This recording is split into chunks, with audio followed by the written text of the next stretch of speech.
All right, what we're going to show here today is the proper installation of the GM 2011-2012 diesel PowerSteps.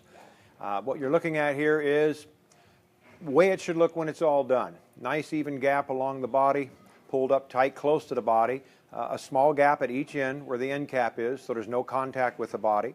And you will notice in the front there is a slight larger gap than the rest of the board, and that's due to the body shape. It turns in and under at that point. But this is the way it should look. Now what we're going to do is show you some things where people run into some problems on the install, and that due mainly to not reading the instructions, but we're going to walk you through this. A common problem after install is the board will be pulled away from the body in the front, or it can be tight in the front, pulled away in the rear, or just in general not straight. What we're going to do is show you here what's going to have to be done. We're going to have to loosen all the linkages. We're going to remove the board, and there's a few steps we're going to go through just to ensure everything is correct. All right, the first thing we're going to do to correct the problem is we're going to remove the running board itself from the linkages. 2 Allen bolts at each linkage, remove them. Remove the board. Maybe a slight tap needed to remove the board from the linkage because it will be a tight fit. Once the board's removed, then we're going to loosen the linkages next. Okay, once the running board's been removed, ensure that your T-nuts slide freely in the board.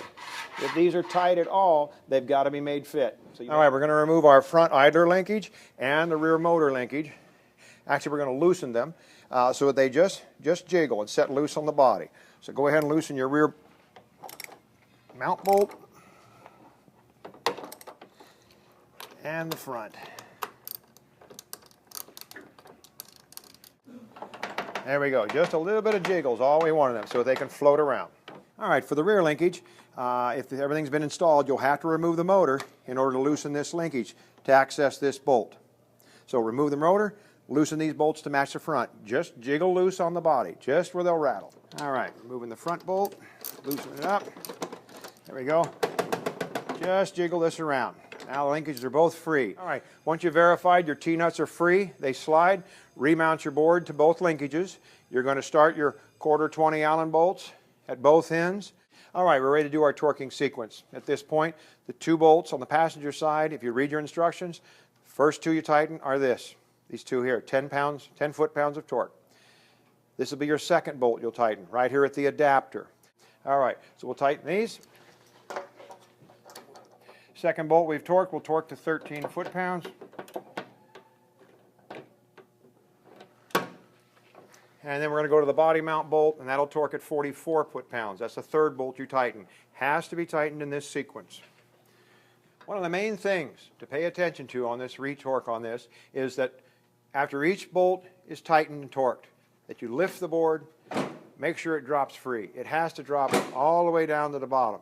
If it slowly comes down or stops, there's still a bind. We've got to probably at that point we'll use the shims.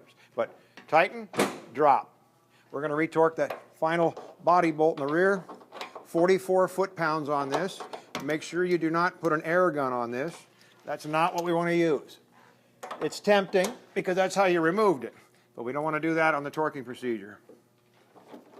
Again, after torquing to 44 foot-pounds on the rear body mount bolt, check, make sure she drops free.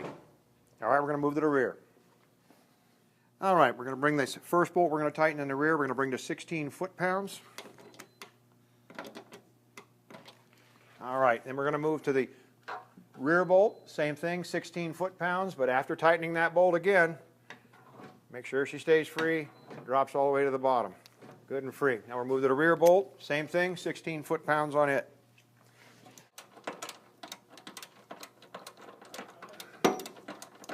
That's the second bolt, and she's still free. Now we'll tighten the last 2 bolts on the bottom of the running board. 10 foot-pounds. All right, last 2 bolts, 1/4 20 Allen bolts on the bottom, 10 foot-pounds of torque. All right, again, she stays free. That's what we're looking for, no binds. And what we're finding is if these bolts are not torqued in this sequence, or if they're over-torqued, or an air gun is used, what happens is it stretches, twists, and distorts everything in here, and this system will bind. When it binds, it will not pull all the way up. The motor will shut itself off before it comes up.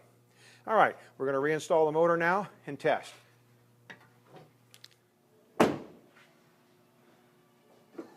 All right, after the retorque, board's up.